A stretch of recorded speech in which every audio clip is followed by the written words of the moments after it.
Hey guys, this is Sarah Elena. I forgot my tripod for this video, so please bear with me.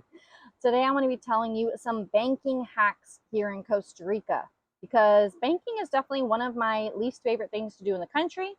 I made a post about this the other day and someone commented saying that they have pre-banking syndrome every month, thinking about what they have to do at the banks to accomplish certain things.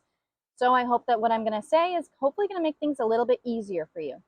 But first, if you don't know me, if this is your first video, I help people move to Costa Rica. We do everything relocation, all one-on-one. I came out with a new do-it-yourself e-course, a more affordable program where you still do get weekly calls with me and a lot of assistance, but it's not as extensive as our main relocation program. So definitely check that out if that sounds more like you. I know there's some of you're the I'll do it myself kind of person, but you still want access to all of our same vetted contacts and information that we have, which I like to think is more like a shortcut. If you like more of the hand holding, the step-by-step, us by your side every step of the way, before, during, and after, then the Relocate Now program would be perfect for you. So let's get into the content because banking is such a pain here. So I hope that this will, help streamline things for you. And just keep in mind that depending on where you're living, it's gonna depend on what access to certain banks that you have. If you are living more rural in smaller towns, you may not have access to certain banks that are gonna have some of these features, and you're just hopefully you can find something there that'll work that can help you streamline it a little bit more. So my number one hack is finding a deposit friendly ATM. So an ATM that you could actually let's say take cash out of your account from your home country and deposit it into your account via the ATM at your bank. So for me, that saves lots of trips of having to actually go in to make a deposit. Because, some banks here, there's a lot of chairs. I remember back in the day playing musical chairs at the bank. It's when everyone would be sitting in a chair. When someone gets called up to the front, then everyone gets up out of their chair and moves down one. So not super fun. I don't like playing musical chairs at the banks or taking a number and waiting for a very long time. That's not super efficient and can definitely be really stressful. So looking for a deposit friendly ATM where you can actually deposit directly into your account is one really good hack. Now just keep in mind that sometimes ATMs you will show up and they're not working. So if you really need to make a deposit, I do recommend going days before. Let's say you need to get that cash in there so that you can make that deposit. Oh, you need a picture? Oh, no, I'm just doing a video. Oh. Also, I'm down here at the expat retreat, so it's been a fun week. It's been a really good time. If you're interested in coming actually on a retreat to see all of us in person and have that experience, you can check that in the link down below too. Okay, tip number 2, online appointments. I do work at the bank, but one of my banks does allow me to go online and make an appointment to go in and make a deposit. Sometimes like I said, sometimes the ATMs are not working.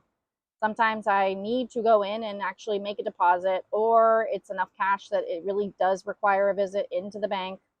Sorry, my hands are getting shaky here. Sometimes it does require me to actually go into the bank. So if I have to go into the bank, then I can go on my phone super fast and make an appointment within a matter of, it probably takes me a minute. It probably takes me a minute to do it. I go in, put my ID, my location, where I want to go, what I want to do. I actually did this exact same thing to set up the appointment so I could make an account there at that bank, so I could, open up an account. And I do that. So if I know that I'm going to have to go into the bank, I will go on maybe the day before or maybe even day of if I'm going a little bit later in the day, choose an appointment time. And by the time, it doesn't matter if the line is out the door.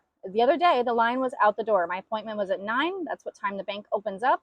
There was everyone waiting outside. I went to the front. They let the elderly in. They let me in because I had my appointment and I was first in line. So setting up, working with a bank that does allow you to set up appointments to do different things there, super helpful, big time saver, highly recommend it. Tip number, one other thing to mention about that. Because the same bank branch can be different in any location of the country, maybe my bank where I go does honor those appointments, but perhaps the exact same bank branch in another town does not honor the appointments. So that's also something to keep in mind as well. Okay, so tip number 3, currency exchange. So I'll often have people say, okay, where do I go exchange my money? Where do I need to go? So if you don't want to spend half the day in the bank, I just recommend actually just going to the ATM and taking out the amount that you want in the local currency, because you're going to get the exact same exchange rate as if you went inside the branch. And now if you're using a card, which I've mentioned plenty of times on this channel, or as long as you're using cards that are can refund your ATM fees or at least minimize them or don't have the foreign transaction fees, then that's perfect. Don't bother going to the bank. Don't go wait half the morning just to exchange some cash when you could just go straight to the ATM, take it out, and it's the exact same thing. And the last point, sometimes, like I said, you might be living in a small town or some of these just features are not available with banks that you have. So what you can do is maybe look for a smaller bank that doesn't look too busy, that you can really just be in and out pretty quick.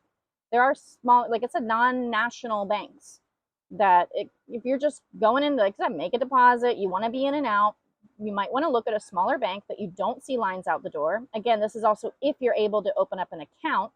Some banks will only let you open up an account if you have your residency. Others may allow you to open one on a tourist visa or pre-residency, but there usually does have a lot of limitations, and we can go through that in another video, or I've probably gone through that in a past video already.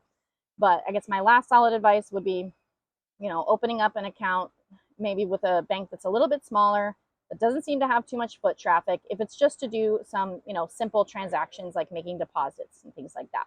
So as always, I hope that this video was really helpful to you and you get a lot out of it. And if you need more information on moving, you can go look at the links below. You can check out my website, book a call, and we can chat about your situation. Also, scouting trips. If you're coming down on a scouting trip, we help plan those too. Thanks again, and I will see you in the next video.